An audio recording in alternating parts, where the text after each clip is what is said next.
Here at the Almond Joy Factory, where tropical vibes abound, we use soft, fresh-tasting coconut. The crunchiest almonds and delicious chocolate candy. Ah, but do you know what our most important ingredient is? Sometimes you feel like a nut. Sometimes you don't. Almond Joy's got nuts and something even way better than that. Yes, Almond Joy is made with almonds and joy.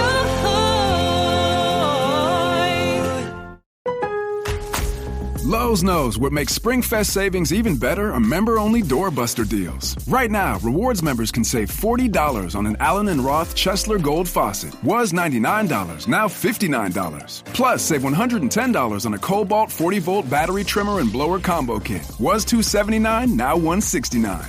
Lowe's, we help, you save. Valid through 3/24 while supplies last. Program subject to terms and conditions. Details at lowes.com/terms. Subject to change. This episode is brought to you by Indeed. When your computer breaks, you don't wait for it to magically start working again. You fix the problem. So why wait to hire the people your company desperately needs? Use Indeed's sponsored jobs to hire top talent fast. And even better, you only pay for results. There's no need to wait. Speed up your hiring with a $75 sponsored job credit at Indeed.com/podcast. Terms and conditions apply.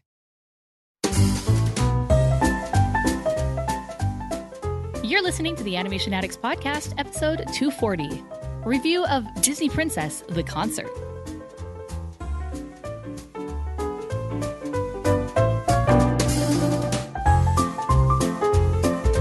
Welcome to the Animation Addicts Podcast with the Rotoscopers, the #1 place to get your animation fix with animation addicts just like you. Each episode, we dive into the wonderful world of animation featuring Disney, DreamWorks, Pixar, and everything in between. From hilarious discussions and movie reviews to interviews with industry insiders, this show's mission is to brighten your day through our love of animation. So hop on your nerdy couch, grab some snacks, and get ready to hang out with your animation besties because it's time to dive into today's episode. Hey there, animation addicts. I'm your host, Morgan Stradling. And I'm Chelsea Robson. And get ready to put on your symbolic tiara, ball gown, and your most sparkly pair of glass slippers because we are going to be diving into Chelsea's review of Disney Princess, the concert. She got to go to this amazing event, and she's going to tell us all about it. So, Chelsea, I have my ball gown on. My color of choice is teal, of course. I have a very extra sparkly tiara and glass slippers. They kill. You know, my feet are going to hate me at the end of this podcast, but you know what? It's part of the wardrobe. You got to do it. It's part of the uniform. Vanity before sanity. So a few months ago, we got an email of a press release for this concert series that Disney was doing. So this is Disney Concerts. It's just one of the many arms that Disney has. There's Disney Broadway, there's Disney Concerts. And so Disney Concerts was doing this 80-plus city tour called Disney Princess, the concert. And I thought this was incredible. I was really excited about it. And so we were able to talk with them. We were able to get tickets. So Chelsea was the one who was able to go because I had plans that day. And we thought it'd be really fun to give our review, Chelsea's review, of her experience at this concert. Because if you are a Disney fan, if you are a Disney music fan, even if you're just a good music fan and you just like concerts, this is definitely something that you will want to attend. Now, I will say, full disclosure, the tickets were gifted to us by Disney Concerts, and we want to give them a huge thank you for providing that opportunity. But Chelsea's review and our review is entirely our own. These are all of our own opinions. So get ready. So Chelsea, tell us all about it. Yeah, when we first started talking about this, I just remember being like looking at the press release and seeing the first name I saw and noticed was Susan Egan. And I was like, oh, this is something that needs to happen. Yes. If you don't know who Susan Egan is, shame on you, but it's okay. It happens. She originated the role of Belle on Broadway, which I've listened to that soundtrack so many times. I've seen the musical, on Broadway, and then even more so, I guess. I guess it depends on what kind of Disney fan you are, but she is the voice and singing voice of Megara. So definitely a bona fide Disney legend right there. Yes, and for me, like that was the selling point of like I'm gonna go. I'm going to. This is happening. This is happening. And originally I was going to ask my nieces to go with me, and one is 12 and one is 10. But But the thing is, like, they're not particularly princessy, like, in their hearts. They're not really. That's they just don't like it. I see. And so I was just like, okay. And then also their cousins came into town, so I was like, well, I mean, okay, you'd rather hang out with cousins. That's fine. So I was going through my Rolodex of like, who do I know that would not ruin this for me specifically? Because I mean, there's a lot of people you could invite to something like this. And then there's also people that it's like, they just wouldn't understand and they would think, why am I here? And okay, whatever, like, I'm too cool for school. So you got to be this is one of those lessons in life that you learn. And is that it's like, you don't watch a chick flick that you love with somebody that is just going to ruin it. Like, no, you don't do that. So you go into this knowing, okay, I pick my friends very closely. Morgan's not able to be there. So I'm like, hey, I got to find somebody. And I was able to bring my sister Marissa, and she loved it. That was a given that I would go with her. But then I also had 2 additional. So I found 2 other friends of mine. And I wish I would have known that you could have gotten dressed up for this, because we would have. And Yeah. These are the girls that I came with, and we would have done something for this whole scenario had we known. And I have tiaras to spare. Okay. I did pageants. Chelsea is a pageant girl. Yes. I did pageants all growing up, and I still have my favorite like tiaras like tucked away somewhere. And so I could have pulled these out, dang it. So I was a little bit disappointed in myself for not knowing that was the kind of thing it could have been. But also I'm always kind of like I'm always nervous about doing that, because I know that you're not allowed to get dressed up in cosplay and stuff for like Disneyland type stuff. And so I was wondering if it was going to be the same kind of thing for this. And so I was like, I'll just, do, hip and trendy versus cosplay, which would have been great, but it's fine. So I go into this not really knowing what it was or its origins or what it came from. So my friends, we go to dinner. After dinner, we walk on over to the Orpheum Theater in Phoenix, Arizona. And the Orpheum Theater is gorgeous. It is like, yes, it's one of those theaters that like kind of feels like a 1920s vibe. Everything is super ornate. Like you have gold leafing on all the railings and everything. And this is posh, beautiful theater. Obviously, from that moment, I was like, okay, yes, they picked the right theater, because there's several theaters in Phoenix, but not like the Orpheum. And the fact that it was that posh and like glitter-esque, they picked the right one for the Disney Princess concerts. So I go in and we sit down. They're beautiful, wonderful seats. So thank you to Disney Concerts for providing those. And I'm looking around, kind of just looking to see what the demographics are. Well, first, back up just a little bit. We walk up to the Orpheum and there are these like there's little girls everywhere and their parents. Like that's mostly the vibe of this whole thing. And all of these little girls are completely dolled up. And there was this group of like 3 that as we were walking up to the theater, they were like right there and their parents were taking their picture.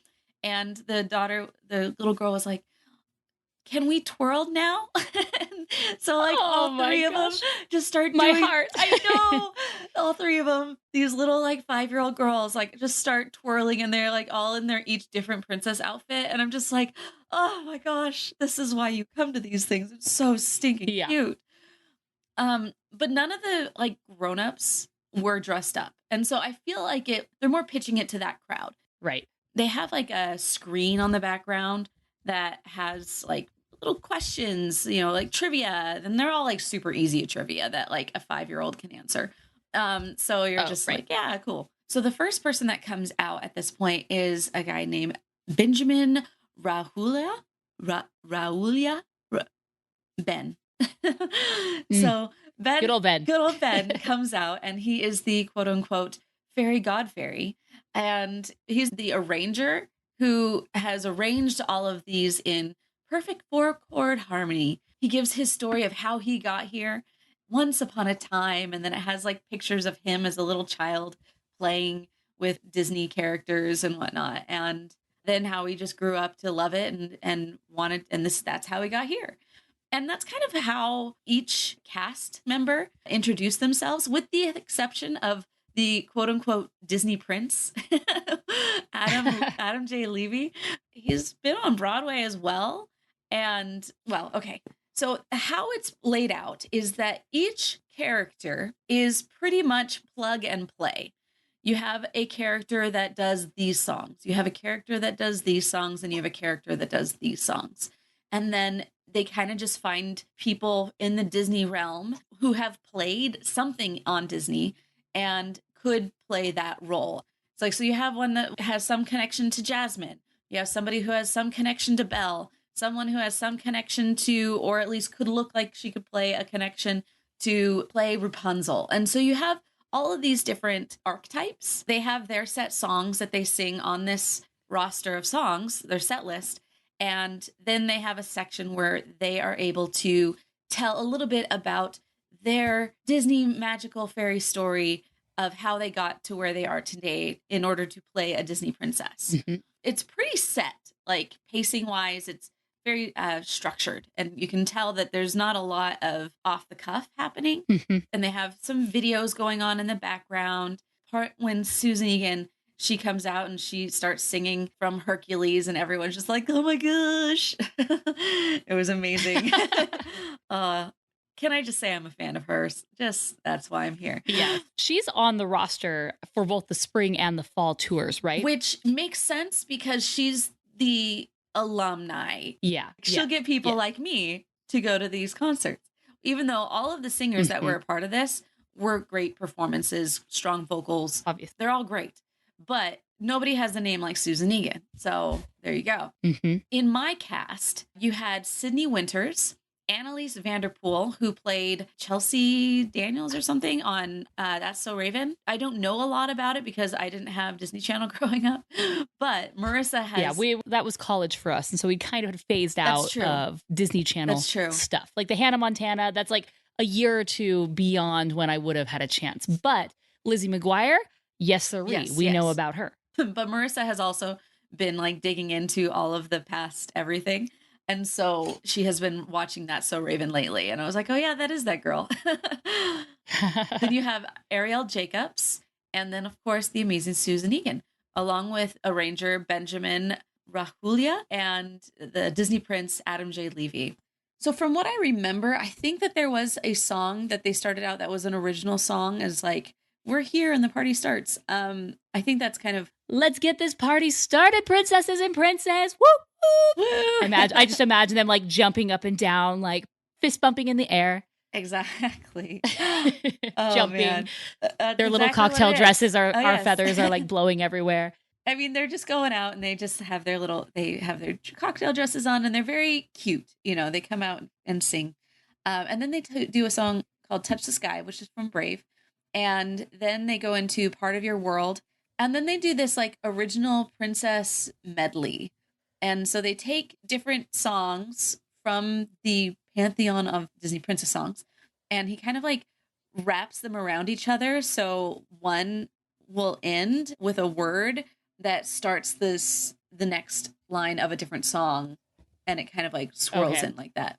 So it starts out with a smile and a song, and then sing Sweet Nightingale, I'm wishing, I wonder, someday my prince will come. So this is love, once upon a dream, and then a dream is a wish your heart makes. Okay, hitting all the classics. Yes, getting them all out there. But clearly they didn't want to spend enough. They don't get their own dedicated number, but we're just going to hit them and move on. You got to hit those, though. They're like standards. After that, they go in and they start talking about the different people that are on stage, and they give them all a little second. I Won't Say I'm in Love, obviously, is a great one. And then you have For the First Time in Forever. That's when they go into the intermission. Then they come back out in their new dresses and they're singing That's How You Know from Enchanted, which I wasn't expecting that one, though I don't know why I didn't. I mean, it's obvious that I should have expected it, but here I am. And it was fun, like how the Disney Prince come out and he's like, they're like Token Prince guy. Token Prince. And then you have For the First Time in Forever, That's How You Know, Reflection, Let It Go, A Whole New World. I mean, this is a full 2 hours? Full 2 hours, beginning to end. I didn't write the set list down, as far as like song by song. So some of these are out of order from what they actually were in the set list, but they're all there. So, and then the other one that surprised me was they did from Anastasia, they did Journey to the Past. Oh, which I was like, oh, no way. At what point in time are they going to like really latch onto this? That's I really feel what like I'm waiting this for. is a big moment for them to actually, in a Disney princess concert, to have Anastasia singing an Anastasia song is pretty awesome. And I think that's a first step that they've accepted this. They know, they understand that she is beloved. And, you know, the next step is now seeing her in the parks or seeing her somewhere else. So that's kind of encouraging because, you know what? I would love to annex her in as a Disney princess. Like, you know, through royal adoption, she is now one of the rest of the princesses. I think we know they've made it is if she starts appearing in floats and stuff at Walt Disney World or Disneyland. Oh, wow. That's like the pinnacle of the merger. Our lands are united. The merger is complete. Right. Well, I'm pretty sure that the reason why it's in this originally was because the actress who originated the role on Broadway had also done several other roles in Disney. And so he brought her in for the Disney princess party. The Broadway princess party, because you can't say Disney princess. Yes, sorry. Yeah. he would have gotten slapped with a lawsuit for sure. Right, so just exactly. Broadway. So the Broadway princess party, I think that because he had that and it got so like everybody who ever went to it loved it so much, and Disney could see that they like this song, so throw it in there. We own her now, so yes, we own you. So I think that's if she does end up getting deeper into the zeitgeist of Disney, I think that he can be given some credit for that.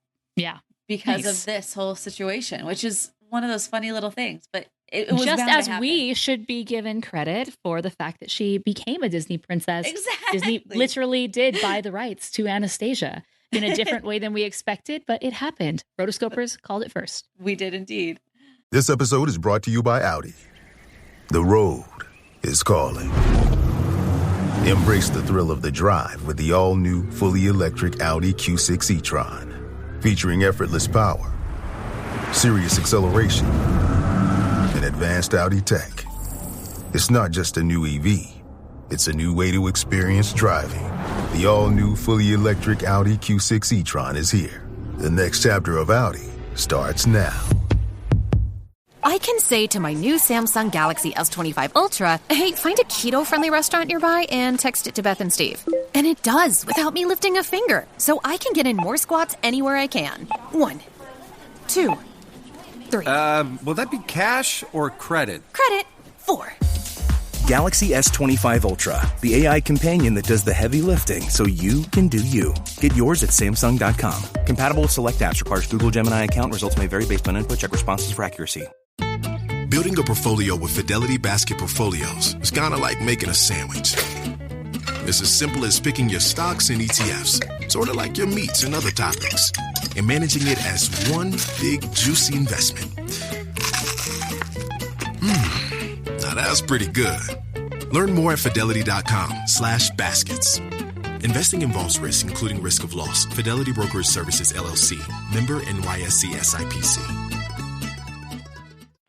So you had Colors of the Wind. Oh, and then my other favorite was when Susan Egan comes out. And she kind of does this like jokey thing where kind of talking about how she's the oldest of them all. Because, yeah, all of these girls are in their 20s. Right. And then you have Susan Egan. And she makes this joke about saying, well, you know, then the fact that I go around with these girls, I kind of feel like I'm their mother. And so I thought what would be great is just to have kind of a mother song. And so I was like, Benji, what song can we do that would be from a mother to a daughter? And thinking about all of these different princesses, and they're all dead. There are no mothers, but there is one mother. And then she goes into Mother's Knows Best. Yes. Which was just like Susan Egan so singing good. Mother Knows Best was just like, yes. That was worth the price of admission. It really was. I wish I could have gone. I mean, you have Sydney Winters, who did Nala on Broadway. She did, when she sang Shadowland, that was really cool as well. Then you have I See the Light and Speechless, Belle. Also see Susan Egan coming out and singing Tale as Old as Time was just beautiful as well. Yeah. Because she's like, I'm as old as Mrs. Potts now, or something like that. But basically, it was funny. I was looking at, there were a lot of people who played Belle on Broadway. Even Annalise Vanderpool, she played Belle on Broadway. And then you also... time out. Every time I hear you say Annalise, I just think of Annalise from the Barbie movies. I'm like, dang it, they needed to acquire that somehow because I'm just like you. You're just like me. I would have loved to hear that. That would have been more appropriate for the Broadway Princess Party, clearly. Yes, the Broadway Princess Party would have been able to pull that off. But that would have been amazing. Yeah, Disney, no. They're big, but they're not quite that big to own Barbie just yet. Maybe next April Fools. Yeah, right? So, yeah, and then they had When Will My Life Begin, Love is an Open Door with, of course, the Disney Prince, In Summer. And they had, that one was Summer? Cute. Yeah, all four of them had a 4-part harmony and little back and forth where they all sang it, which I thought was fine. Like the pacing was really good. They started out in these like cocktail dresses all have their certain color that they wear. And then at the intermission, they come out after that in their long ball gowns that kind of match the Disney princess vibe. So of course, Susan Egan comes out in the gold dress as though she's playing Belle. Annalise Vanderpool, who comes out wearing the pink purpley thing that is very much Tangled. And then you have Ariel Jacobs, who's the Jasmine, and Sydney Winters, who she was Nala on Broadway, but she has like a really like a cool coral outfit. So I was just really very impressed with the whole thing. And I felt like afterward, I was looking over at my friends to see if they enjoyed it, and they were all very much impressed. Like everything was very well done. It ended, and everyone's like, "Oh wow, that's fun."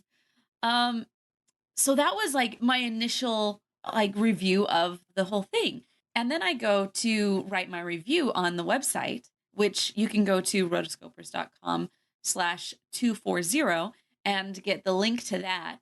At that point, I'm writing it, and then you, Morgan, me, you sent me a link. It's me to another review of this, and I had no idea that there was a backstory that I needed to know more about this. Yeah, so basically, this person it's the Disney Princess blog, so we'll include a link to that as well, so you can read it. And this person just reviews all things relating to princesses, whether it's Disney or not, and kind of has created this community just around like princess lifestyle, I guess, in a really funny way, and really big in the Broadway scene and whatnot. So what happened here is that before all of this went down, there was the precursor of this, which was the Broadway Princess Party. And basically it was the creators of this, and they just got all these different songs together, and it was more in like a piano lounge, very intimate, close together, and, just different performers singing your favorite Disney princess songs. Who doesn't love that, right? Your favorite Disney songs, Disney princess, whatever. And it ended up becoming this very, very big thing where it started, selling out, and they were even doing their own tour as well, which is pretty exciting. You think, hey, this is just going to be like a one-off like weekend concert, and it just grows and grows and grows. And apparently it was just very interactive, very fun.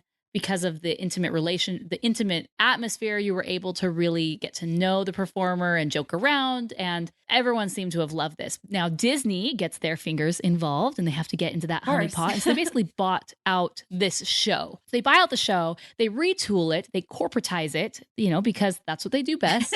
Right. And they relaunch it as this 80+ tour. So that's why obviously the tour feels very rigid and whatnot, because they are just copy and paste, rinse and repeat every single night. Really, it's like every night or every other night they're at a new location. They are flying, they're traveling to their next stop. And so far, it's very early on in the concert tour, and they're doing very, very well. And I think it's so new that people aren't hearing about it. But so yeah, those are the origins of the tour. And that's really what this article was talking about was, hey, this is totally different. So if you were a big fan of the original, you're probably going to hate this. So what do you say to that? And that was what was interesting to me, because I go in and I started reading her review of this, and coming from a place where she was at these original 54 Below is the name of this like piano lounge that they would do this. And this location itself, the venue, is according to its own website. So, they can say whatever they want about themselves, but they say it's Broadway's living room, a home away from home for Broadway professionals and audiences alike, where pre-theater dinner offered nightly. So what they do is they find different stars from different shows, and they have them come and they do like a pre-show before people actually go to the theater themselves.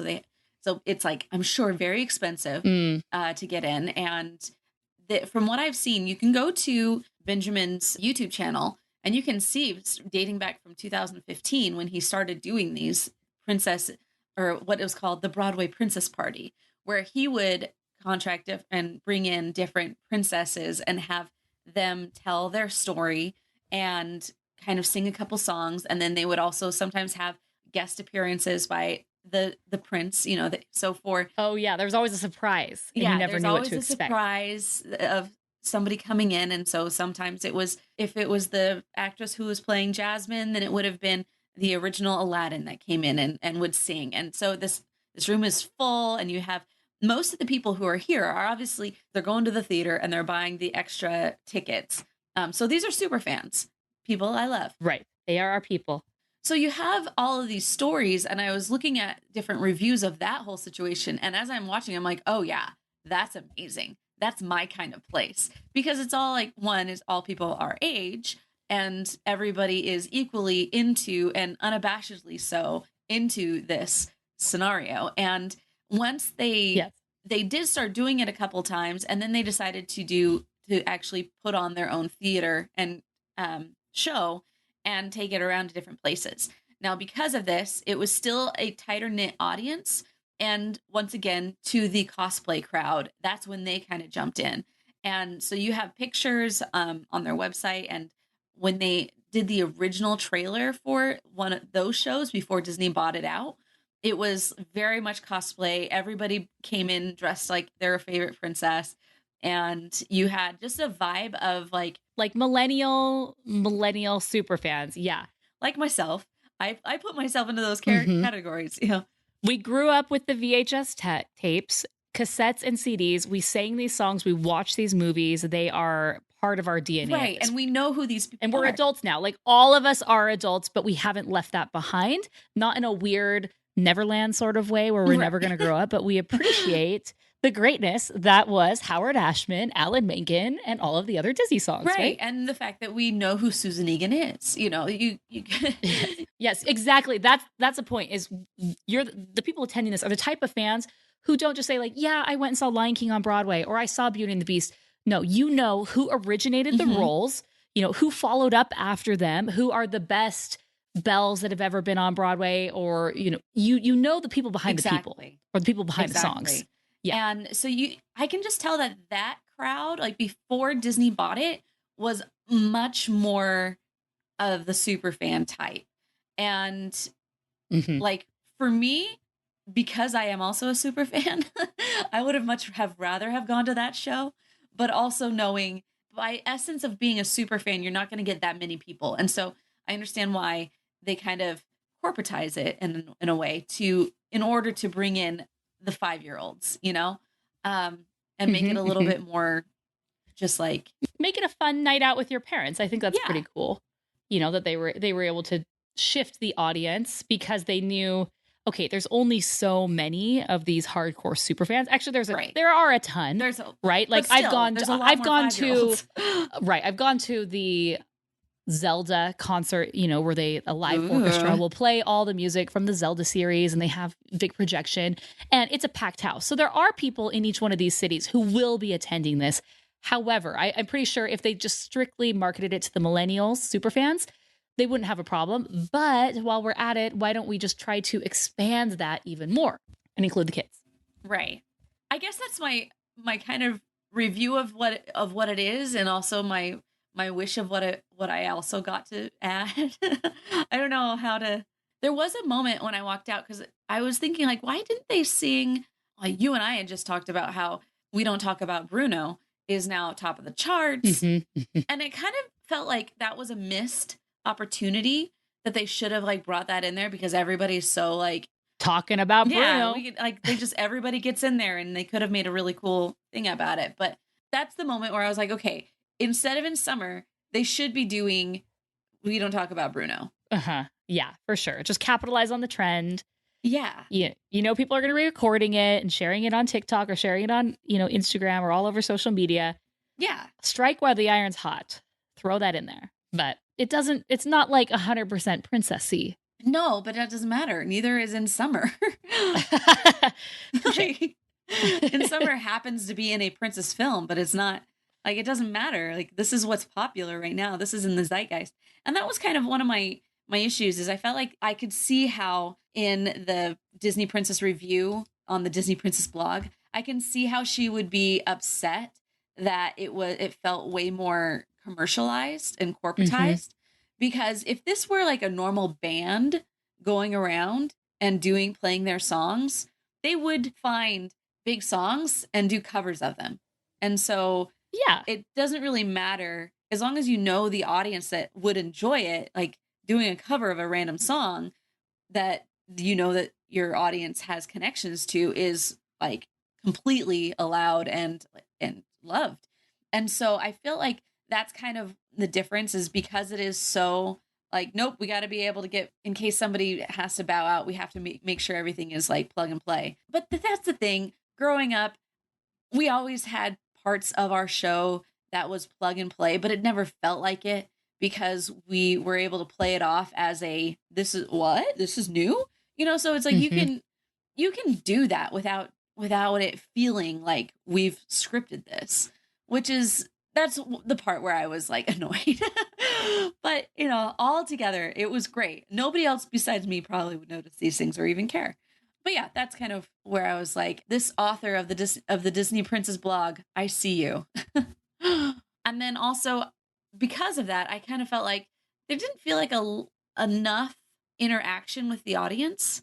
But those are the things the really nitpicky things that I look for, that I wish that could have been really easy to fix. And I hope that they maybe shift it in like later iterations. I hope that they, hey, let's just practice this song and let people join in once or twice. So Chelsea, what is your final review? Would you recommend this to our listeners? I'm going to say, if it's in your budget and you can find people to go, like your budget, meaning there's the basic tickets. It could go from anywhere between $35 and like $100, I would say. And then if you wanted to do an upgrade and add the VIP experience where you get to meet some of the actresses, then that's up to you. I would definitely pay the $35 to $50 for tickets on this. Yeah. And that's pretty reasonable. That's pretty fair. You're getting probably some upper level seats. If you wanted the orchestra, that's probably going to spend anywhere from $50 to $100. I was looking at ticket prices for different venues to kind of see if there was a standard price. And it really depends on your venue. Some venues was $40 to $70 and that was it. Others were $35 to $85. So obviously there's some localities that have different pricing, but the higher end, the more $100, the $75 to $100, that's probably your orchestra seats. The $50 to $35 is going to be the higher level seats. But for those prices, I think it's absolutely worth it. This is as someone who didn't get to attend and has major FOMO. So fun. And such a great experience. I got to see Leah Salonga. She did a tour and a concert a few years ago. And that is something I still think about to this day. Just seeing one of these legends who I've listened to forever, totally worth the cost of admission. And me, as an outsider, I would say for sure the Disney Princess concert, if that is your jam, which most likely it is, if you're listening to us, see if it's visiting you. Luckily, the tour is fairly new. It's only a few weeks out. So their odds are that it hasn't hit your city yet. If it's not, I'm so sorry. Go fly to another city and make a weekend out of it. It'd be fun. But go do it. This is just something that's not happening. Concerts and venues are opening back up, and go just sing your heart out, be a Disney princess, and enjoy the incredible music and the incredible performers. From what I can tell, I don't think they would have kicked you out if you came in dressed up. I don't think they would have cared. Yeah, right. I don't think so. And the only reason I was afraid is just because I've gone to like different things. I wasn't quite sure. And then I also wasn't quite sure like what my friends were going to be, like what level they would be okay with. Yes. Yeah. Trying to find out later, I should have just been like, yo, I've got crowns for everybody. So fun. So I think that that's definitely something to look forward. The more you can lean into it, if you go, the better. Like, that's just how I see everything in life too. So if you're going to do this, do it right. Okay. I like it. So we will have links to all of this so you can check out. If you want to see Chelsea's written review, that will be in the show notes for this episode, rotoscopers.com/240. But if you want to buy tickets and you want to see, you want to see the tour schedule and you want to buy tickets, go to rotoscopers.com/Disney Princess Concert. And that will send you to the place where you're able to pick your venue and purchase tickets from there. Definitely do it. If you do end up going and you have a review, send us a voicemail with your review and your thoughts, and we'll share them on another Nerdy Couch Discussion voicemail episode that we do. And this was just really fun. Again, so bummed I wasn't able to attend. I know. But if I knew that I wasn't going to be able to attend, I knew that Chelsea had to. So I was like, Chelsea, what are you doing? And I'm glad she was able to experience it and bring some friends. Yeah. And it would have been all the better had you been there. But I know. Here we are. Again, if you're going, bring your Disney BFF. It'll be significantly better. So yes. So I do have one other little thing before we wrap up. On our 10-year anniversary, we were talking about my course, VidBoss Academy. And I realized, listening back to that episode, that I didn't actually give you a link to go check it out or purchase. And so that was my bad. And so if you go to rotoscopers.com/VBA, V as in Victor, B as in boy, A as in Academy, VidBoss Academy, that will take you to the offer page that already applies the coupon code Rotoscopers that gives you $100 off. So just wanted to let everyone know that, in case you're like, there's no links. How do I get here? That's how you get there. It'll also be in the show notes for this episode. Just wanted to make sure you had that if you are interested. So again, not trying to plug, but we did plug last episode and we plugged poorly, very poorly. So there we go. So thank you for joining us for this episode of the Animation Addicts Podcast. I hope this got you excited to dust off your tiara and to get your glass slippers. No, it did for me. So until next time, we are the Rotoscopers.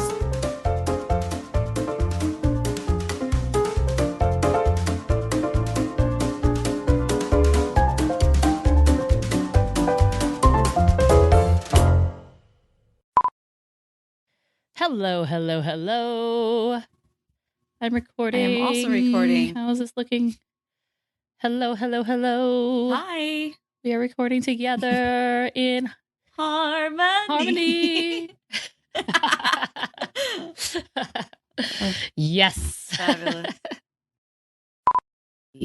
Oh, wah. I don't think it's working the way I want it to work, but whatever. It should be fine. Just don't go crazy, Chelsea. Just don't go crazy. Please, don't. Just don't. We don't need no craziness today, okay? None. No crazy for you. Side note, I can't wait for this to go away. My kids have the lingering cough that will never end as well, so. Oh, bummer. Yeah. You've been listening to the Animation Addicts Podcast. If you enjoyed this episode, don't forget to subscribe and be sure to leave us a 5-star review. We're available on Apple Podcasts, Spotify, and wherever you listen to podcasts. And if you want to help spread the word, be sure to share the podcast with your friends on social media. Just don't forget to tag us at Rotoscopers on Instagram and use the hashtag Animation Addicts. For all the links and full show notes for this episode, go to rotoscopers.com/podcast. Now, if you still can't get enough for your animation fix, be sure to subscribe to us on YouTube and visit rotoscopers.com for more animation news, reviews, and interviews. Thanks for listening.